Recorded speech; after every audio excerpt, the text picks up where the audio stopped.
Hey everyone, happy holidays. We're coming up to the Christmas time, and I have a set of powerhouse, budget, affordable, but killer performance amplifiers right here to talk about. Now, this is a pair of Class AB monoblocks. These deliver 90 watts per channel of Class AB power into 8 ohms and 180 watts per channel into 4 ohms. These two amps also have DC protection and overheating protection built in. These also use a shielded 300 watt toroidal transformer inside each amplifier.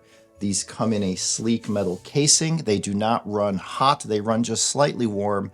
They're absolutely dead quiet in operation. So this pair of monoblocks right here come in at $1,400. I tested this with the Ever Solo DMP A10 running the amps. I tested it with the Weiss DAC 501 Mark II as well as the Nagra Tube DAC, just running these amps with the volume controls, and they did really well. These also have adjustable gain. Underneath these amps, there's a switch to switch from low gain to high gain. So you can change the gain from 16 dB to 23 dB in case you want a little bit more oomph from whatever preamp you're using. You can build a really affordable system. Heck, you can even add a WIM Ultra to these that comes in at $300. You're looking at $1,700. Add some speakers. You can have a separate system for under $2,500 that sounds incredible. So these are the Singzer SA90 monoblock amplifiers. You can get them from Tim over at Kitsune Audio, the same people that bring you the Holo Audio Maydec. Let's talk about these amplifiers.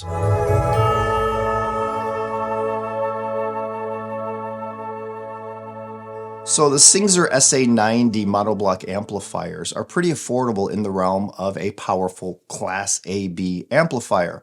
A lot of more affordable amps these days that are like these in the monoblock form come in the variety of Class D. Class D is a ever popular, growing form of amplification, and it's high power Class D, no heat, small size, and can bring forth incredible details. As a matter of fact, most of the Class D amps, even the GaNFET Class D amps I've heard, offer up a stunning amount of insight into the recording. They dig deep in the resolution.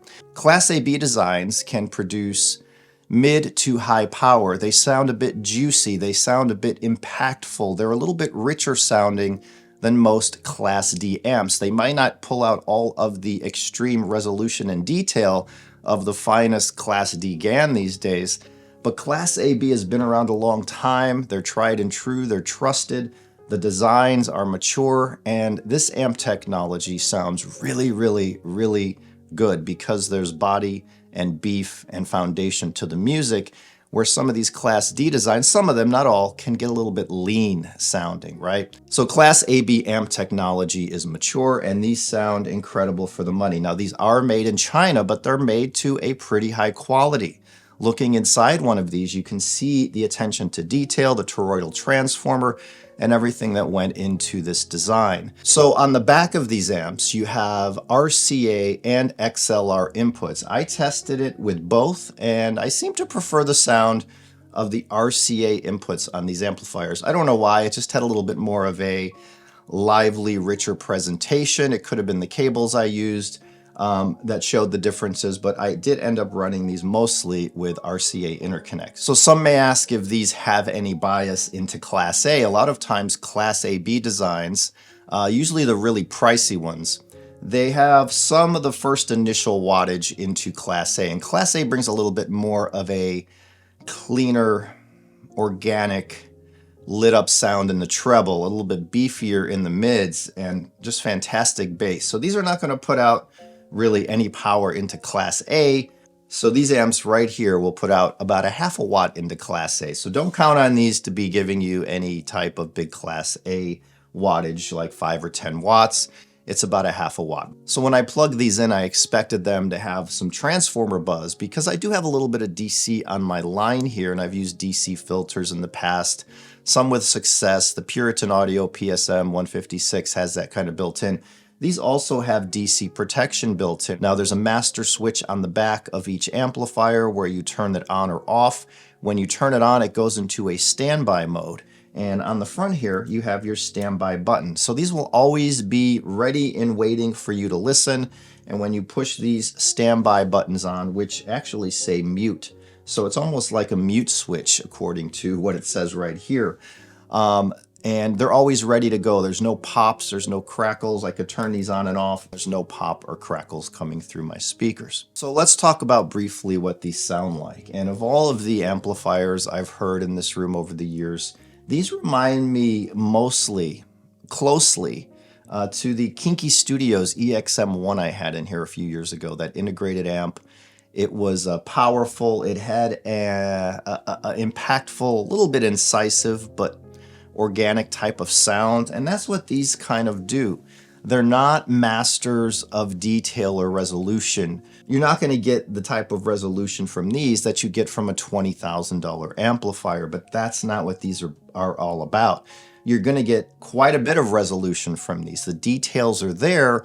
They're maybe not as holographic or three-dimensional as those $10,000, $20,000 amplifiers, but you do get a lot of that with these. There is depth, there is richness, there's a solidity to the sound, but a cleanliness to the sound as well. So I ran these with the Pure Audio Project Duet 15s, a set of Borison X2s, and a set of Palmer Audio Craftsman Victoria speakers. Those are bookshelf two-ways, built to a very high standard. No matter what speaker I hooked these up to, these offered a similar sound signature. I could hear the character of the amps, and that held true no matter if I was using a Weiss 501 Mark II as the DAC and preamp, the Nagra Tube DAC as the DAC or preamp, or even the Eversolo DMP A10. I also tested the T Plus A PA3100 HV's pre-out and used it as a preamp with these amps, and they sounded pretty incredible, but I doubt anyone's going to use that combination. So let's talk about what these sounded like with the Eversolo DMP A10. That was probably my favorite combination because the Eversolo brings a really good preamp, a really good streamer, and a really nice sounding DAC. And that's everything and all you'll need for a set of these like this. So pairing it with the Eversolo is a great combination because that Eversolo is 3,600, these are 14.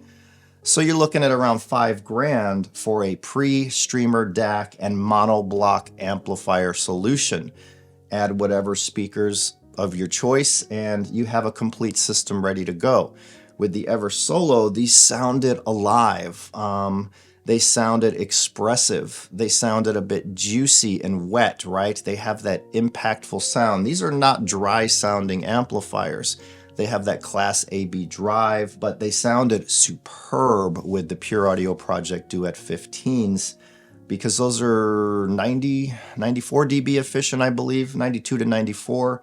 Running it with the Borison X2s brought forth a big, bold, beefy, warmer sound, and running it with the Audio Craftsman Victorias brought forth a clean, almost intimate, see into the recording with extreme depth kind of sound, all coming from a pair of $1,400 monoblocks. These are actually killer deals and probably the best deal of 2024 that I've come across right here because you're getting high quality and you're not going to get anything that sounds this good in a mono amp configuration at this price, period.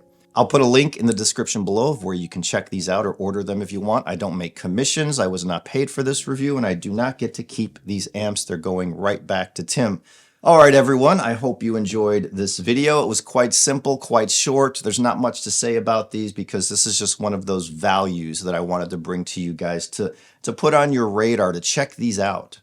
They are mighty fine amplifiers for low money. These things are also pretty heavy and hefty right here. These are not lightweight boxes. All right, if you like this video, thumbs up and subscribe, and I will see you guys in the next one very, very soon. Love you all and have an amazing, beautiful holiday this year.